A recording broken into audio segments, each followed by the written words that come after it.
Hello बच्चों, let's see the question. If P1, P2, P3 are altitude of a triangle ABC from the vertices A, B, C and delta the area of triangle, then P1, P2 and P3 is equals to ABC 8R, C option है A square B square C square, fourth option है A square B square C square upon 8 capital R cube.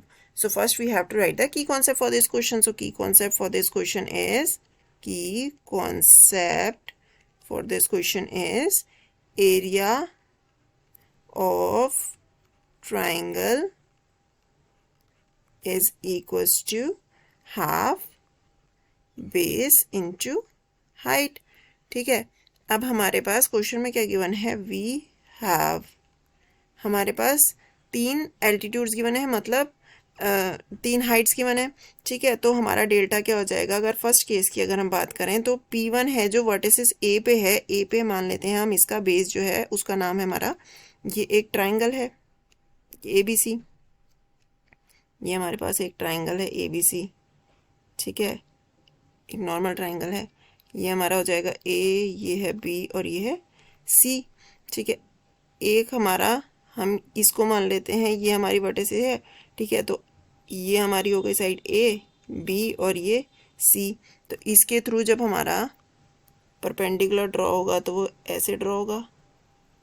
ठीक है, अब अगर हम इसकी बात करें तो ये हमारे पास स्ट्रेट ड्रॉ होगा परपेंडिकुलर, और अगर हम इसकी बात करें ये ए सी साइड पे तो ये हमारा ऐसे जाएगा, थोड़ा ये स्ट्रेट लाइन जाएगी। ठीक है, ये परपेंडिकुलर होगा।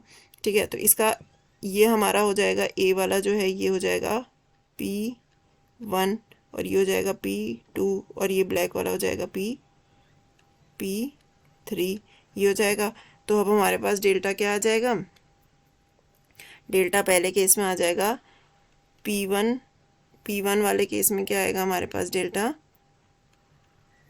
ये हो जाएगा हमारे पास हाफ बेस इंटू हाइट। अब P1 वाले के लिए बेस क्या है A और multiply by P1 comma delta, दूसरा क्या, ये हमारा डेल्टा हो जाएगा। दूसरे केस में डेल्टा क्या होगा हमारे पास, डेल्टा ये अगर हम P2 की बात करें, P2 तो इसका बेस क्या है हमारे पास B, और तीसरे केस में हमारे पास डेल्टा कितना हो जाएगा, एरिया ऑफ ट्राइंगल 1/2 P3 हमारी हाइट है और इसका बेस कितना है C।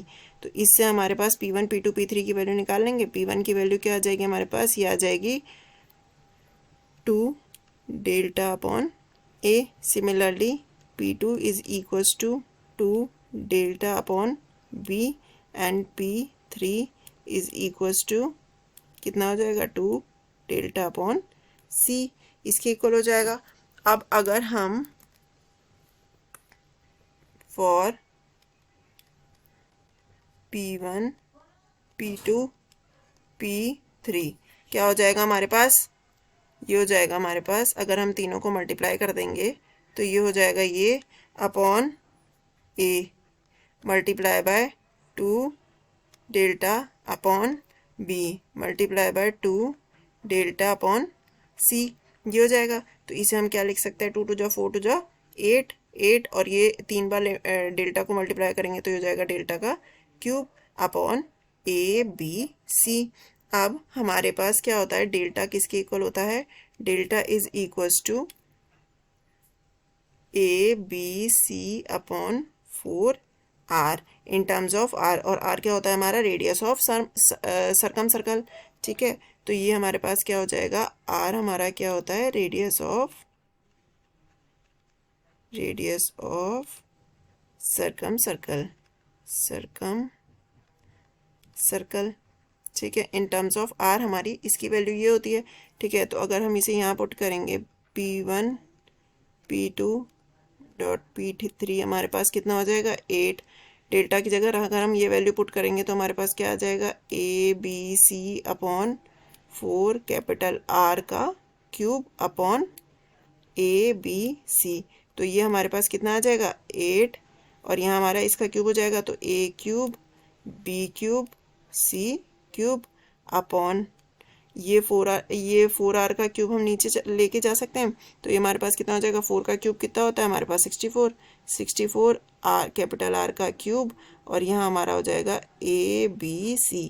अगर हम इसे कैंसिल करते हैं तो ABC की एक एक पावर कैंसिल हो जाएगी और 8 से 64 कैंसिल हो जाएगा, तो ये क्या हो जाएगा, 8 से 64 कैंसिल होगा तो 1/8, ठीक है। और यहाँ हो जाएगा हमारे पास A² B² और C² अपॉन यहाँ क्या आ जाएगा 8r³, ये हमारा आ जाएगा। अब हम चेक करते हैं हमारे पास ऑप्शन में ये ऑप्शन अवेलेबल है कि नहीं है, तो ये हमारे पास हो जाएगा डी ऑप्शन। अगर हम ध्यान से देखें तो A² B² C² upon 8r³, यही हमारा आंसर आ रहा था, तो डी ऑप्शन क्या हो जाएगा हमारा करेक्ट हो जाएगा। आई होप बच्चों आपको ये सोल्यूशन समझ आएगा। Thank you and best of luck.